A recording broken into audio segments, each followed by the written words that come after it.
Hi, Jonathan. Hello. How are you? Well. Good. So when I had you on last time, you said what you hoped to get from this book, because this is the first time you've written a book like this, that you hoped that it would start a conversation. And I think you've done it very successfully. A lot of people are talking about this. Are you happy with what's happening? Yeah, I'm very happy because readers' responses have been similar to my responses when I was writing the book. I met someone the other day who said, oh, I read your book, Eating Animals. I read in bed with my husband at night. And every page, I found myself turning to him and saying, I can't believe this. You've got to read this. And we have to eat differently. And as I was researching the book, not a day passed when I didn't learn something that made me say, this is insane. This is crazy. So the nice thing about this subject is that, in fact, when we are exposed to the facts, we really all agree. Right. And I think that's the hardest part, is getting people to start opening their mind to the facts and to look at stuff that they don't want to look at. And you've been all around the world. You just came back from Italy, right? You've spoken to 200 audiences. And what is the reaction for the most part, or is it unanimous? Well, if you were to ask people, do you think it's right or wrong to eat animals? Most people in our world will say yes, it's right. If you ask people, is it right to have a farm system that we know is making our antibiotics less effective? Drugs that we need, drugs that our kids need, nobody wants that. If you say, is it right to have a farm system that we know, as a rule, is destroying our environment? The United Nations said it's one of the top 2 or 3 causes of every significant environmental problem in the world. Nobody wants that. And nobody, I don't care how much or how little you care about animals, nobody wants to keep pregnant animals in little cages for the duration of their pregnancies. So what I have always thought, and it's been demonstrated to some extent in audiences that I've been able to interact with, is that if we found a good way of talking about this that wasn't accusatory, that wasn't wagging a finger, that wasn't saying, I'm better than you, if we just talked about the facts of the matter, people would agree this is not what we want. And we've talked about this, but you started writing this book because you had a child and decided you wanted to look into making sure you were feeding your child well. And so when people worry about the amount of protein and worry about stuff like that, what do you say to people? I'm a dad first. That is my first identity. It's before I'm a writer. It's before I am a vegetarian. It's before I am of any political party. It's before I'm an American. I'm a dad first.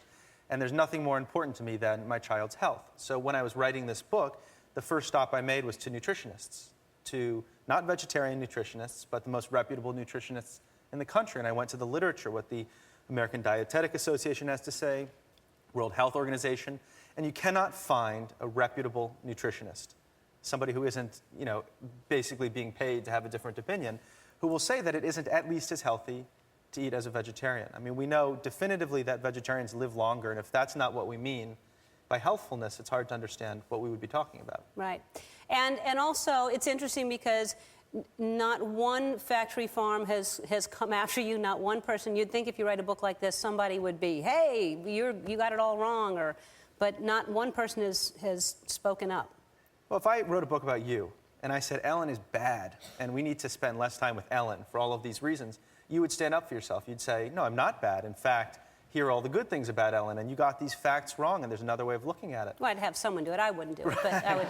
And I wouldn't make the case against you. But I was very surprised by the silence that this book was met with. And it says one of two things. Either every fact, I have about 70 pages of footnotes in the book, all of them are correct and unassailable, or they don't want this conversation to expand for the reasons that I was saying at the beginning. The more people talk about this and the more they think about it, the less inclined they will be to eat factory farm products. Right. And why do you think it is? Because, when you start talking about this, for the most part, people who aren't vegetarians stiffen up and get defensive and say, and just immediately feel like you're on the attack when you open up this conversation. What do you think that is? I think the word vegetarian has done a real disservice to the conversation because it implies either you never ever eat meat or you're somebody who simply doesn't care and you're going to eat meat all the time, when in fact, most Americans fall into this great middle of the spectrum. And I wish we could talk about it in a way that was similar to how we talk about the environment. Nobody says anymore, are you an environmentalist or not? I don't leave my car idling in the driveway. I turn off lights when I leave a room, but I flew here from New York, and flying on a plane is about the worst thing you can do in terms of transportation. But I didn't get off the plane and throw my hands up in the air and say, now I'm going to leave the car idling and now I'm going to leave the lights on. That's crazy. Yeah. I said I'm a human being, and human beings cannot live perfectly consistently. And we need to think about food that way, that if we could just make steps in the good direction, that's a very powerful thing. If all Americans removed one serving of meat from their diets in a week, it would be the equivalent of taking 5 million cars off the road. I believe people, I respect people, I understand people who say, I'm not going to become a vegetarian tomorrow. Someone who says, I can't remove one serving of meat a week, I have a very hard time understanding. That's pretty amazing. The equivalent of taking 5 million cars off the road, but if everyone did it, not if some people.